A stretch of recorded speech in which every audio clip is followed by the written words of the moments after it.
Akkam jirtan hordoftoota keenya kun qophii hariirooti OBN International irratti kan isiniif darbu keessummaa qabadhee dhiyaadheetiin jira. Keessummaan keenya irraa obbo Saadiq Adam jedhamu hayyuu seeraati.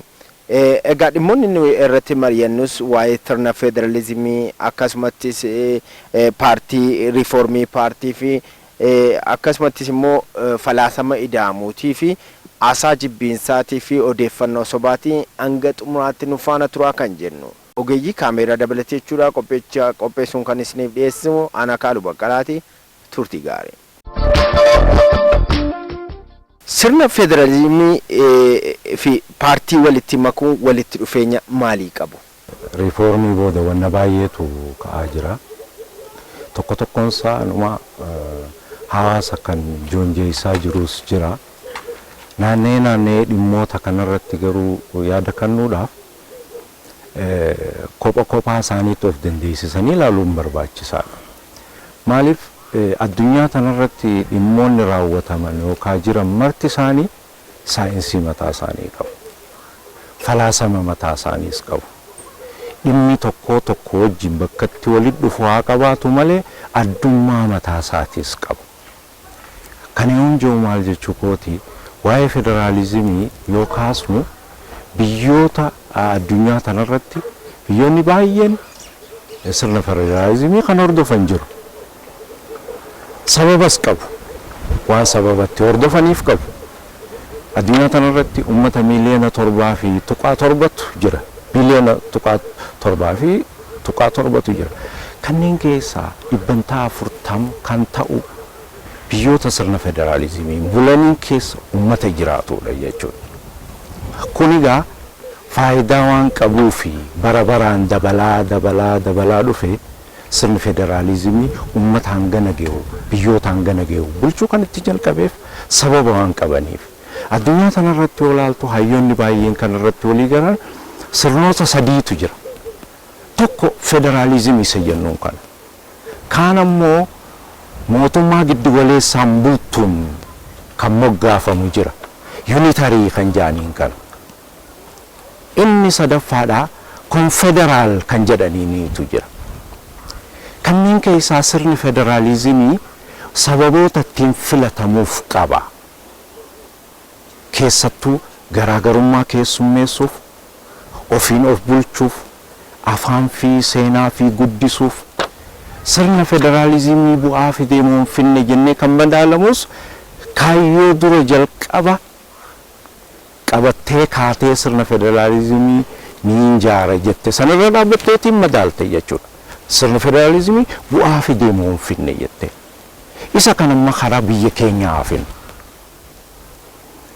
Sirna federalizimii kan ijaaramuun heera mootummaatiin. Biyyoota kamirrattu heera mootummaa barreeffameen ala sirna federalizimii ijaaruun yookaan hundeessuun hin danda'amu. Maaliif heeraa fi seeraan adda qooddeeti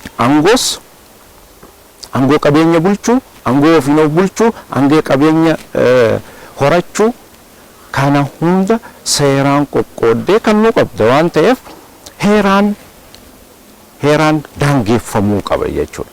Kanarra dhaabbatameetiin biyya keenya keessattis yeroo sirni federalizimii jalqaba biyyattii tanatti ijaaramu waan qabatee kee qaba. Maaliif filatame yeroo sanitti jennee yoo kaafne inni jalqabaa wal fixiinsa ture biyyattii tana keessatti. Dimokiraasiin hin jiru. Hiyyummaan guyyaa guyyaadhaan uummata gadadoo keessa galchaa jira. Gaafiin dimokiraasii akkasii, gaafiin nageenyaa akkasii. Kana deebisuudhaaf sirni federalizimii filame biyyattii saniin gaggeessa jedhamee fudhatame. Akkuma jedhame san bu'aa san fide moo finne gaafii biraa ta'e irratti mari'achuun ni danda'ama jechuudha. Kana gaafuunee amma paartii biyya bulchuu waliin wal faana wal qabnee ilaallu sirna federalizimii maaltu uume biyyattii tana keessatti jennee yoo ilaallu wanni sirna federalizimii uume heera mootummaati. Heera mootummaa barreeffamaan taa'eetu sirna federalizimii kana uumuu danda'a. Heerri mootummaa kun kan seera kana uume gama biraatiin immoo paartiin biyya bulchuu qaban baay'ina multi party system akka ta'us murteessee tika heerri mootummaa kun. Kanaafuu sirna federaalizimii geggeessuudhaaf paartiin siyaasaa baay'achuun yookaan immoo xiqqaachuun sirna federaalizimii jiraachuu fi jiraachuu dhabuusaa hin murteessu jennee kaa'uu dandeenya jechuudha gama tokkoon. Asuma irratti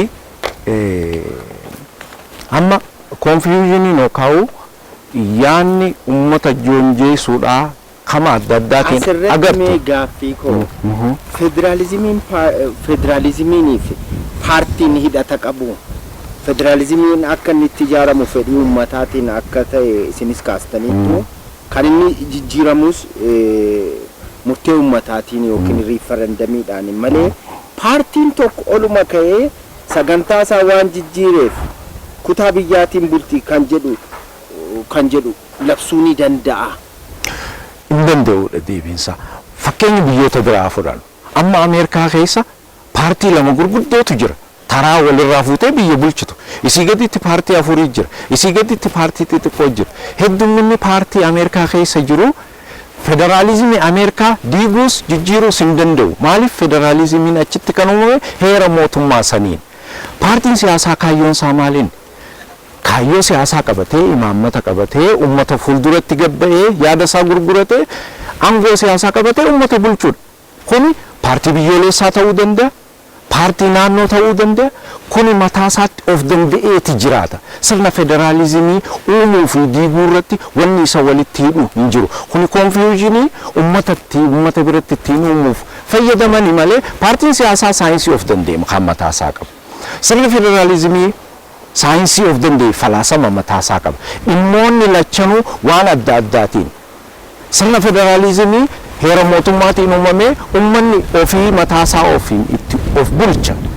Paartiin siyaasaa immoo hojii siyaasaa qofa hojjetee aangoo siyaasaa qabatee mootummaa san gaggeessuudha. Kanaafuu paartiin tokko hin dhalata, hin guddata, hin dullooma, kan biraatiin walitti makama, kan biraatiin adda baha. Kuni wanni isa keessatti raawwatamu martiinuu sirna federaalizimii ni miidha yookaan ni jijjiira yookaan ol kaasa yookaan gabbuusa yookaan yuunitarii siistamiitti jijjiira jechuun tasuma hin danda'amu saayinsii kamiinuu jechuudha. Fakkeenyaaf amma Hindi keessa paartii biyyoolessaa 8tu jira. Paartii naannoodhaan sochootu immoo 52tu jira. Sadarkaa paartii kanaa dhufuu kan danda'an paartiiwwan 400 oltu sadarkaa kanatti walitti hidhamanii dhufanii sadarkaa kana jiran. Biyyi Hindiis federaalizimiin kan bultuudha. Kanaafuu wanni asirra dhaabbannee guduunfaarra gahuu dandeenyu maalinni paartiin siyaasaa baay'achuu fi xiqqaachuun sirna federaalizimii murteessuu waan jirra geenye jechuudha. Yookaan immoo paartiin siyaasaa baay'achuun mataasaa sirna federaalizimiin fiduu jechuu dandeenya. Sababa sii kaasuun danda'ama. Ingiliis fudhachuu dandeenya. Faransaay fudhachuu dandeenya. Xaaliyaan fudhachuu dandeenya. Isaan hunda birattuu multi party system kan jiru. Sirna paartii hedduu. Garuu immoo sirni isaan gaggeessaa jiran sirna federaalizimii miti. Kanaafuu paartiin siyaasaa baay'achuun yookaan xiqqaachuun sirna federaalizimii wajjin waan kallattiin wal qabatu hin qabaatu kan jedhu. Hayyoonni baay'een kan irratti walii galanis litireechariin baay'eenis kan kaasu dhimma kana irratti sadarkaa kanaan kaasa jechuudha. Kan amma bifa kanaan gaggeeffamaa jiru uummata dogoggorsuu fi burjaajeessuudhaaf itti fayyadamaa jiran qaamoleen tokko tokko miidiyaanis tokko tokko namoonni dhuunfaattis akkaataa isaanii ilaalli isaan ittiin kaasan kun dogoggora uummanni kanarraa hubachuu qabaa kan jedhuun qaba. Paartiin tokko kan hundaa'u namoota yaada wal fakkaataa qaban, namoota kaayyoo wal fakkaataa qaban, namoota mul'ata qaban. Mul'ata isaanii san uummata fayyadamaa taasisuuf walitti qabamanii paartii ijaaru. Paartiin ijaaramtu tokko hojii amantii hojjechuuf hin ijaaramtu. NGO ta'uuf hin ijaaramtu. Hojii siyaasaa biyyattii keessatti aangoo siyaasaa qabattee biyya bulchuudhaaf. Kana keessatti paartiin ni hundaa'a, ni guddata, ni hojjeta, ni dullooma, kan biraatiin walitti hidhaama, in badasi, in diigamasi. Kun fedhii namoota paartii san hundeessan irratti kan dhaabbatu malee fedhii qaamota alaatiin kan hundaa'us miti fedhii namootaatiin kaayyoo qabatanii kaayyoo sanarratti waliin hojjechuudhaaf kan ijaaraman. Kanaafuu paartiin tokko riifoormii adda addaa gaggeessuu danda'a. Ameerikaa keessatti odoo riifoormiin hin gaggeessin paartiin Ameerikaa keessa jirtu riipaablikaanii fi dimokiraat taatee cimtee kanatti hin dhufu. Riifoormii keessa sadarkaa kana gahan. Hindi keessatti paartiiwwan utuu ijaaramanii jalaa ka'anii walitti idaamaa utuu as hin geenye sadarkaa kana hin geenye har'a dimokiraasii isaanii sadarkaa kana fiduudhaaf jechuudha. Kanaafuu riifoormiin yoomiyyuu paartiiwwan kamiyyuu keessatti hin gaggeeffama. Riifoormiinis kan gaggeeffamu maalinni haala addunyaa waliin deemuuf, haala fedhii hawaasa ofiitiin deemuuf, maaliif kaayyoo ummataatiin qabadhee ka'e bakka jeetti paartiin tokko fedhii ummataa san daayinaamizimii jiru kana faana deemuudhaaf yeroo hunda riifoormii keessa jiraachuu qaba. Of jijjiiruu qaba, of geeddaruu qaba, kan biraatiin walitti ida'amuu qaba, kophatti ba'uu mala. Kan biyyoolessaa ta'uu danda'a, kan naannoo ta'uu danda'a. So kuni kan biyyoolessaa ta'uun isaa sirna federaalizimii wajjin waan diiguu wajjin waan wal qabu. Waan diiguu hin qabu, waan walitti bu'uuf hin qabu. Waan walitti bu'uuf hin qabu. Fakkeenya biyyoota biraa kaasuu dandeenya. Kan Ameerikaa kaasneera, kan Hindii kaasneera, kan Naayijeeriyaa kaasneera. Kanaafuu kan biyyoolessaa tahanii walitti qabamuun isaanii sirna federaalizimii wajjin waan walitti bu'uu hin qabu. Kan jedhu karaa fedheenuu saayinsii fedheenuu namni akkasitti argu yoo jiraate dogoggora kan jedhuun qaban parsanaalii jechuudha. Ida'amuun kunoo. Ida'amuu jechuun namoonni karaa adda addaatiin hubachuu malu. Sababas qabaachuu malu waan karaa adda addaatti itti hubataniif. Hubannoo sirrii harkatanii irratti leenji'anii marii adda addaa gaggeessanii akkaataa saniin karaa guutuu ta'een hubachuu dhabuurraa kan ka'een hiikan taane itti kannuu malu namoonni tokko tokko.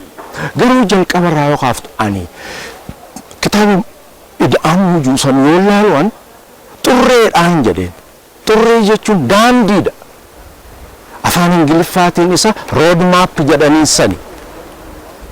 Kitaabichi kun wanni inni kaasu biyyattii tana keessa garaagarummaa jiru balleessuudhaaf hin kaane. Dhugaan tokko kan uummanni beekuu qabu. Garaagarummaa jiru diiguudhaaf garaagarummaa jiru balleessee tokkoof tokkotti cafallaqee yookaan walitti baqsee tokko godhuudhaaf kaayyeeffateen kaane. Falaasama jechuu ni dandeenya, yaada jechuu ni dandeenya, xurree daandii iddoo takkaa si fuudhee iddoo takka si geessu jechuu ni dandeenya. Kunis waan sadii kaayyeeffatee ka'a. Tokkoffaa biyyattii tana keessatti jalqabaa kaasnee hanga biyyattiin tun waliin jiraachuu jalqabde waan gaarii waan baay'ees qabdi. Waan yaraa waan badduus waan raawwatamee jira. Fedhiin dhaloota ammaatii fi dhalootatti aanuus jira. Dhimmoota sadan kana walitti hidhee biyyattii tana karaa guddinaa ceesisuu fi dimokiraasii dhugaasan biyyattii tana keessa sirna federaalizimii dhugaasan lafa qabsiisuudhaaf daandii kaa'amee jaanii fudhachuun ni danda'ama jechuudha. Akkaataan namoonni tokko tokkotti hubatan dogoggora qaba jechuudha. Maaliif jalaa kaastee hanga gubbaatti kitaaba kana yoo laalte utubaawwan as keessa jiru kaa'a. Utubaawwan sirna federaalizimii maal ta'uu akka qaban. Dimokiraasiin keenya maal ta'uu akka qabu. Waliin jireenya keenya maal ta'uu akka qabu. Kanarratti xiyyeeffateeti wanna baay'ee kan qabu. Diinagdee keenya maal ta'uu akka qabu. Hiyyummaa keessaa akkamittiin ba'uu dandeenya. Hooggansi biyyattii tanaa eessaa ka'ee eessa ga'uu qaba. Akkamittiin uummata gaggeessuu qaba. Kan jedhu bu'uura godhateetiin kan ka'u. Kana yoo jalaa kaastee hanga gubbaatti walitti hiitee dubbiste malee hubachuunis baay'ee rakkisaadha. Yaada gurguddaa falaasama gurguddaa of keessaa qaba barreeffamichi kun jechuudha. Kanaafuu kana fuuldura leenjii adda addaa irratti kennuudhaan namoonni kitaaba kana bitatanii akka dubbisan gochuudhaan diibeetii yookaan falmii sadarkaa adda addaatti gaggeessuudhaan hawaasa keessatti akka gadi seenu akka hidda gadi fageeffachu gochuun ni danda'ama jechuudha. Kana karaa kanaan konfiyuunii tokko jiru. Yaadota dogoggoraa tokko karaa adda addaatiin hawaasa keessatti faca'u kana xiqqeessuun xiqqeessaa deemuun ni danda'ama. Yaadni ida'amuu jiru yookaan falaasamni ida'amuu jiru yaada siyaasaati. dubbii siyaasaati kan inni haasa'u. Dubbii siyaasaa yommuu haasoftu eessaa kaatee eessa ga'u akka barbaadu uummata kee akkamitti fayyadamaa akka saatestu akkamittiin hiyyummaa keessaa akka baatu biyyattii tana dimokiraasiitu hin jirre dimokiraasii dhugaa akkamitti fenna. Federaalizimiin ture baay'ee dadhabaa ture federaalizimii isa dhugaa san akkamitti fennaa irratti hundaa'ee yaada dhiyaateedha. Kun immoo jechuun deebitee sirna yuunitarii deebisuu jechuu miti. Maaliif sirna yuunitarii deebisuu tasumaa waan danda'amu miti. Maaliif irra caameera. Waggaa 40 dura sirni yuunitarii siistemii biyyattii tana keessatti burkutaa'ee qabsoo uummataatiin kan dadhabe kufeera. Isarratti sirni federaalizimii heera mootummaatiin ijaarame. You see? Sirna kana ni jijjiirrallee yoo jedhame referendamiidhaan uummatatu godhachuu danda'a malee paartiin siyaasaa tokko sirna akka barbaade asii fi chiraasee jijjiiruu tasumaayyuu hin danda'u. Kana kan uummanni keenyas ifatti hubachuu danda'u. Paartiin tokko yookaan paartiin lama wal geessee wal mari'attee sirna biyyattiin ittiin bultu sun asii fuutee asiin ka'a jechuu tasumaayyuu hin dandeessu. Maaliif sirni tokko kan ijaaramu fedhiif faayidaa uummataa san galma geessisuudhaaf waan ta'eef fedhiif uummataa san yoo giddu gala hin godhanne sirni ati ijaartu kan uummataa ta'uu hin danda'u jechuudha. Sababa kanaan akka barbaadan asiif achi sirna tokko ijaaruun yookaan diiguun hin danda'amu. Heera qabdi biyyattiin tuni heerarra dhaabbateeti waan hundinuu kan raawwatamuu qabu. Kana kan uummannis beekuu qabu gama tokkoon jechuudha. Kanaafuu paartiin walitti hidhamuudha adda wayii keessa jiran paartiiwwan afran walitti hidhamuun isaanii sirna yuunitarii fiduufi kan jedhu sobaa fi yaada dogoggora uummata keessa facaasuudhaaf godhamedha. Isa qofaas miti. Sirnicha oofanii federaalizimii diiganii yuunitarii deebisuuf kan jedhus akkasuma uummata jonjeessuudhaaf kan dhufeedha malee akkanuma ka'anii waan geeddaramu miti. Sirna jechuun sirna tokko ijaaruu jechuun waan akka salphaatti dhufuus miti. Heeraaf seera jijjiiruu barbaada. Fedhii uummataa san hordofuu sirra jiraata. Xiinxala adda addaa riisarchi adda addaa gaggeessutu sirra jiraata. Addunyaan maalirra jirti hubachuu sirra jiraata. Daayinaamizimiin biyyattii tana keessa gaggeeffamaa jiru karamii ka'ee karam deemaa jira kan jedhu beekuu sirra jiraata. Kanarra dhaabbatteeti malee waan namoonni muraasni yookaan paartiin tokko ka'ee sirna jijjiiruu miti biyya takka keessatti. Kuni eessumattiyyuu wanna akkasii kan raawwatamus hin jiraatu jiraachuus hin danda'uusi. Kuni hawaasni keenya ifatti beekuu qaba. Yaadota akkasii namoonni kaasanis qaamoleen kaasanis eenyufa akka ta'anis xiinxalee beekuutu isarra jiraata. Ka'umsa maaliif akkas yaa'an namoonni akkasii kan jedhu ifatti adda baafatee hordofee qeeqee eenyuun maaliif deema eenyuun maal godhuuf deema kan nuuf faayidaa qabu isa kam jee xiinxalee tasgabbaa'ee dhaabbatee waa laaluutu irra jiraata malee miiriidhaan waan akkas jedhame qofaaf jala fiiguunis barbaachisaa miti jechuudha. Kuni ifatti beekamuu qaba. Manni maree ministeerotaa haasaan jibbiinsaaf odeeffannoo sobaa tamsa'uun jireenya hawaasaa irratti tasgabbii siyaasaa tokkummaa biyyaa kabaja namoomaatiif akkasumas sabdaneessummaatiif gufuu guddaa ta'uusaa ibseera. Haasaan jibbiinsaa kun maal jechuudha? Haasaa jibbiinsaa yoo jedhamu biyya teenya qofatti odoo hin ta'in addunyaa irrattis dhimma yaachisoodha. Maaliif guddina teeknooloojii irraa kan ka'een maas miidiyaan karaa adda addaatiin uumamaa jira. Sooshaal miidiyaan jira. Kanarraa kan ka'een akkaataan itti haasaan jibbaa karaa hawaasaatti gahu daandiinsaa babal'aadha. Haasaa jibbiinsaa jechuun mataansaa maal jechuudha? Hayyoonni karaa adda addaatiin hiikkatti kanu. Tokko qofas hin qabaatu hiika. Deemee yaadota namoonni karaa adda addaatiin kaasan irra dhaabbanni yoo ilaallu haasaa jibbiinsaa jechuun jechoota hawaasaan hin malle kan mooraalii hin qabne uummata tokko hawaasa tokko kakaasanii gochan taane irratti bobbaasuudhaaf yookaan jibba diriirsuudhaaf yookaan walitti bu'iinsa uumuudhaaf yaada tamsaasa'uu jechuudha. Maaliif godhaniis jennee akaan maaliif namoonni yookaan qaamoleen yookaan qaamni miidiyaa ta'e tokko haasaa jibbinsaa kana maaliif ummatatti tamsaasaa jenne yookaan tokkoffaa yaada mo'ataa dhabuurraa ka'u. Inni lammaffaadha mooraaliin du'aa ta'uudha jala. Namni tokko mooraaliin isaa gadi bu'ee yoo kan jalaa du'u laaffatu ta'e waan hawaasan fayyadne gochuurraa bu'uu dandeebu. Namni yaada mo'ataa hin qabne miiriidhaan nama biraa kakaasuudhaaf of boodan deebu. Namni sababaa aan taane yaada sababaa ta'e hin qabaanne gochoota kanaarraa deebi'uu hin danda'an. Kanaafuu kufaatiidha jechuudha.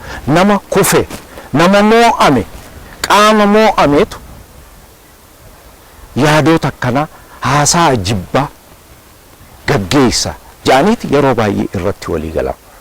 Kunis deemee adda ba'uu qaba. Yaada ofii bilisaan ibsachuu fi haasaa jibbinsaa gaggeessuun adda ba'ee ilaalamu turre jiraata. Yaada ofii bilisaan ibsachuu jechuun waan ummataaf faayidaa qabu, odeeffannoo ummataan ga'uudhaaf dhimma raawwattuudha. Ummata gidduutti yaada, amantii, beekumsa akka wal jijjiiratan taasisuudhaaf yaada ofii bilisaan ibsachuu kan gaggeessutu. Falmii adda addaa gaggeessuudhaaf kan gootu. Haasaa jibbinsaa gaggeessitu garuu kaayyoo mataasaa qaba qaamni haasaa jibbinsaa gaggeessu kun. Tokkoffaa wanni inni sammuu keessaa qabu.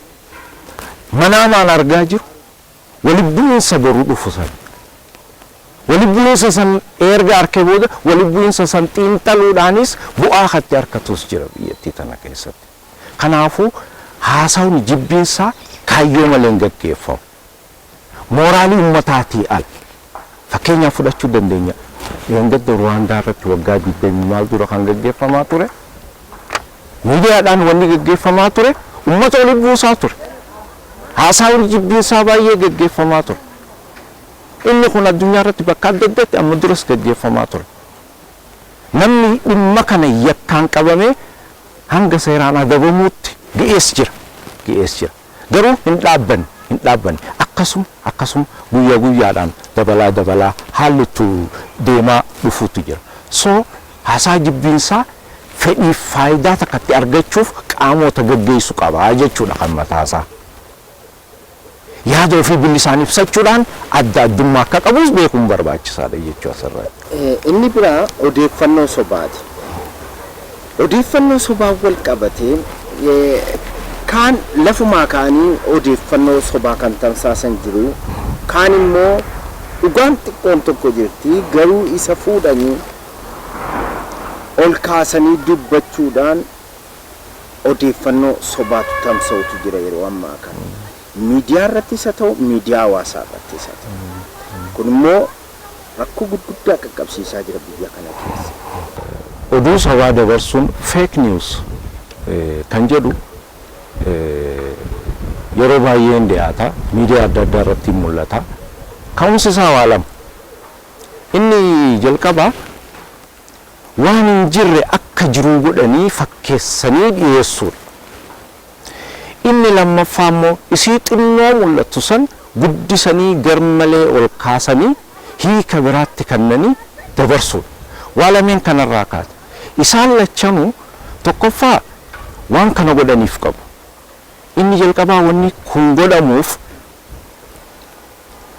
dhugaa jiru deemsuudhaaf. Daandii jiru waan sirriitti deemaa jiru san daandii isaa akka gallakkisu godhuudhaaf. Ummata burjaajeessuudhaaf itti fayyadamu. Gama biraatiin immoo waan hin taane ta'e jaanii kaasuudhaan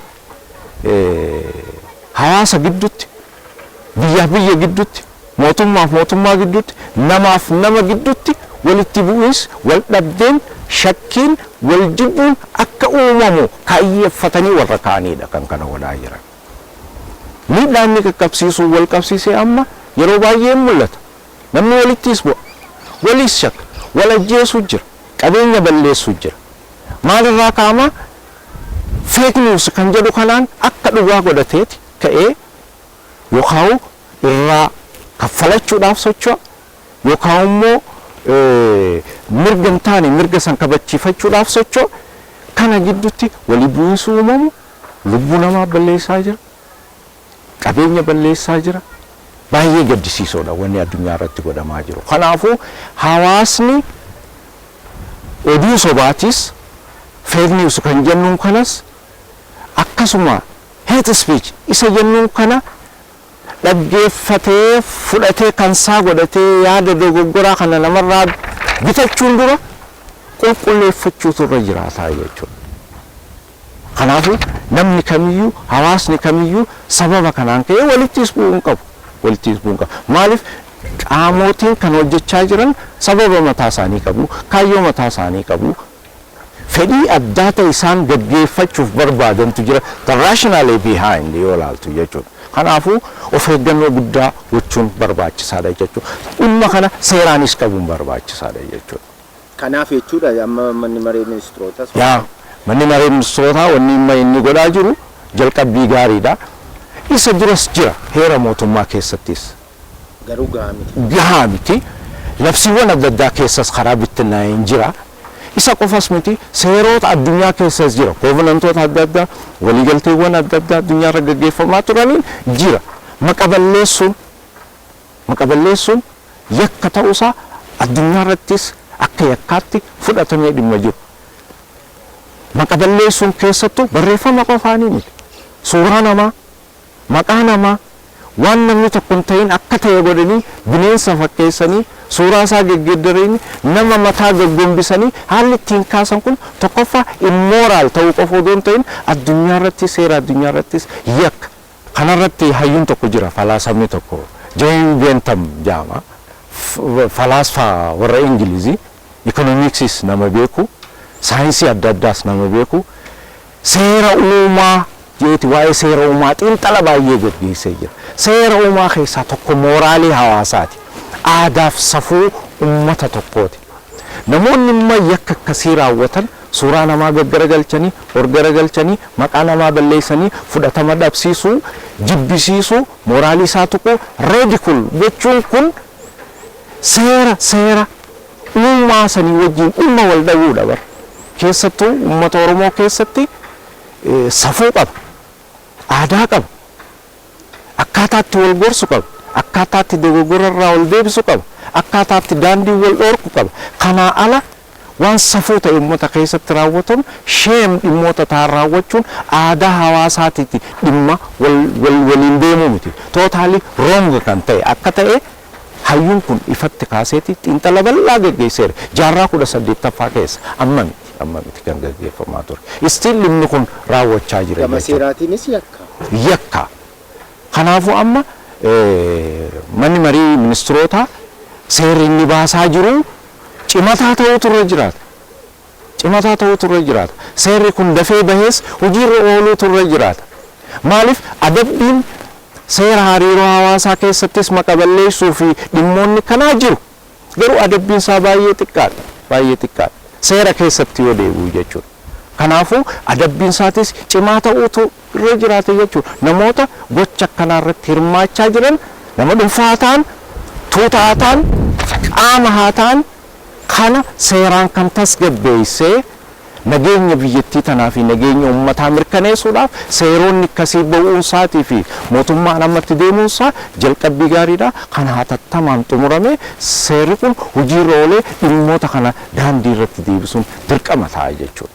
Maaliif abbummaan barbaade ka'ee oduun taane tamsaasee sababa oduu saniitiin walitti bu'iinsa guyyuu lakkaa'uun akkaan godhe agartanii yaa'anii walitti himuun kuni qaanii guddaadha uummata Oromoo keessatti wanni nuti amma keessattu Oromiyaa keessatti manaamuun nurra jiraatu nageenya biyyattii tanaati.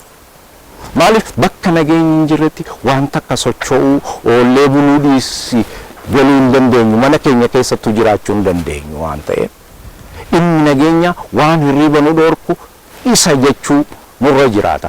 Paartiileen maqaa Oromootiin ijaaramanii socho'aa jiranis ajandaa guddaa godhatanii garaagarummaa siyaasaa isaanii akkuma qabatanitti garuu nageenya biyyattii tanaatiif nageenya ummataatiif dimokiraasii biyyattii tanaatiif wal danda'anii wal deeggaranii biyyattii tana ceesisuun barbaachisaa ta'a. Kanan goone taanaan karaa lamaan gaafatamuu teenya guyyaa tokko.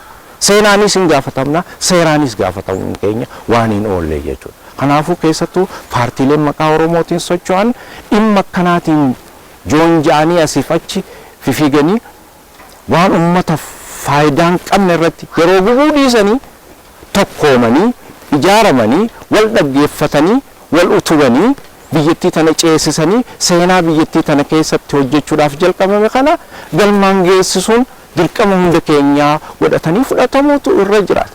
Dimokiraasii biyyattii tana federaalizimiin mataa isaa qoftiin jiraachuun wabiin ta'u. Federaalizimiin biyyattii tana keessa jiraachuun dimokiraasiidhaaf mataa isaatti wabii miti. Maaliif wabii hin taane? Tokkoffaa waa'ee dimokiraasii biyyattii tana keessatti mirkaneessuun kutannoo hooggansaa gaafata. Hawaasa aadaa dimokiraasii gabbifatu jiraachuu qaba. Ijaarmaalee adda addaa kan sirna dimokiraasii kana imaammataa fi tarsiimoowwan adda addaa lafa qabsiisuu danda'an biyyattii tana keessatti jiraachuu qaban.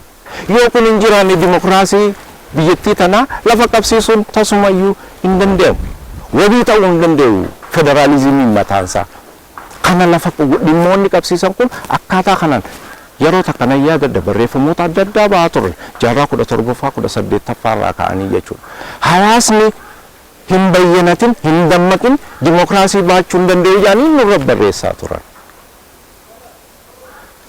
Har'a santu mirkanaa'aa jira jechuudha. Dimokiraasii xiqqoo dhufte tana qabannee wal ceesisuu maaf dadhabna kan jedhu hundinuu gaafii godhatee dhimma laaluu qabudha jechuudha. Dimokiraasii hawaasni dimokiraasii baadhachuu hin danda'u jaansan nurratti dhugoomuu hin qabu. Keessattuu Oromoo biratti sirna gadaa qabna. Sirni gadaadhaa dimokiraasii ammayyummaa tanaaf bu'uura jennee kanaa soofne san waan ta'eef kanarratti beekuu qabu uummanni keenya. Karaa dimokiraataa ta'een wal gaggeessuu fi wal utubnee waliin deemu baruun nurra jiraata kan jedhu paartii qofa odoo hin ta'in uummanni keenyas beekee hubatee dimokiraasii tana gabbifachuutu irra jiraata kan jedhuun qaba. Fadhaa galatoomaa. Isinillee waan naaf eertaniif ulfaadhaa galatoomaa.